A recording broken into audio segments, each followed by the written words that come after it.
Dreamy R10 model है, इसे clean कैसे करना है मैं जानेंगे आज। सबसे पहले अगर आपको डस्ट बॉक्स को एम्प्टी करना रहेगा, हल्का सा प्रेस करेंगे यहाँ से तो इसका डस्ट बॉक्स खुल जाता है, जो भी डस्ट वगैरह गया ऑटोमेटिकली निकल जाता है। अगर आपको फिल्टर वगैरह क्लीन करना रहेगा तो आपको इसे उल्टा करना है। यहाँ पे एक बटन दिया गया है साइड में, ऐसा हल्का सा प्रेस करेंगे अब ऐसे जैसा प्रेस करना है इसी तरफ, तो यहाँ से निकल जाता है। यहाँ पे एक फिल्टर दिया गया है, आपको इसे फिल्टर को निकाल लेना है। आप इसे फिल्टर को वॉश कर सकते हो पानी में, अगर आप वॉश करते हो तो इसे सुखा के उसके बाद यूज कीजिएगा।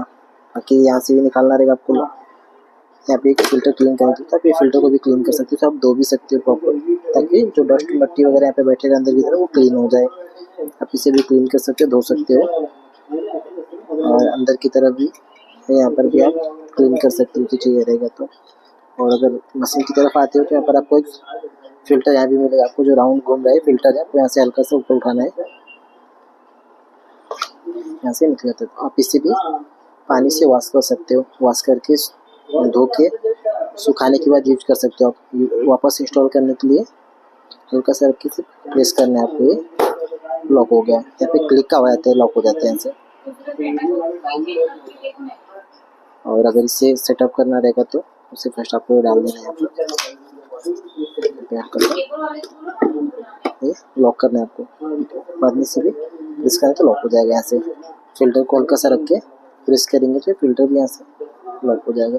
लगाने के लिए आपको यहाँ पर मशीन ऐसे रखना है नीचे की तरफ, पहले आप फर्स्ट बटन दिया तो यहाँ पे लॉकिंग होना चाहिए, रख के हल्का सा प्रेस करना है आपको यहाँ से।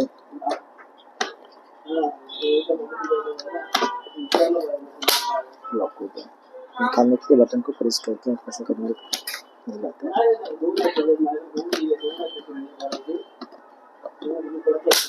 लॉक हो गया कंप्लीट। अगर आपको रोलिंग ब्रश क्लीन करना रहेगा, पीछे की तरफ आएंगे तो आप एक बटन भी हल्का सा प्रेस करेंगे तो पीछे की तरफ इसे खुल जाता है। तो आप इससे जो बाल वगैरह फंसे रहेंगे तो आप इसे क्लीन कर सकते हो प्रॉपर। लगाने के टाइम पे आपको हल्का सा रख के प्रेस करना है अंदर की तरफ, लॉक हो गया। ऐसे रख के हल्का सा प्रेस करते लॉक हो जाता है। फिर आप इसे अटैचमेंट करके यूज कर सकते हो।